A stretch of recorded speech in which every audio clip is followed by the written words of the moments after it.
ಈ ತರ ಸಿಂಪ್ಲಿಫಿಕೇಶನ್ ಹೆಂಗ್ ಮಾಡೋದು ಅಂತ ನೋಡೋಣ. ಇಲ್ಲಿ ಎಕ್ಸ್ ವ್ಯಾಲ್ಯೂ ಫೈಂಡ್ ಔಟ್ ಮಾಡಬೇಕು.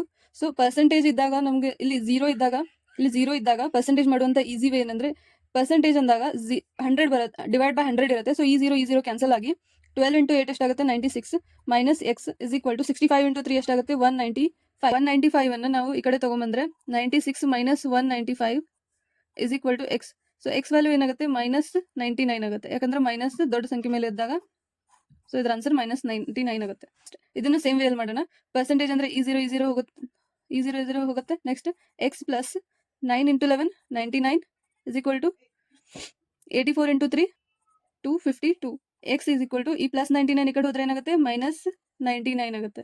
So x is equal to 252 ಅಲ್ಲಿ 99 ಮೈನಸ್ ಮಾಡ್ಬೇಕಂದ್ರೆ ಏನ್ ಮಾಡ್ಬೇಕು, 99 ಅಂದ್ರೆ 100 ಅಂತ ತಗೊಳ್ಳೋಣ, ಇದನ್ನ ಪ್ಲಸ್ 1 ಮಾಡೋಣ. ಇದು 253 ಅಲ್ಲಿ ಮೈನಸ್ 100 ಮಾಡಿದ್ರೆ ಎಷ್ಟಿರುತ್ತೆ 153. ಸೊ ಎಕ್ಸ್ ವ್ಯಾಲ್ಯೂ ಏನಾಗುತ್ತೆ 153 ಬರುತ್ತೆ.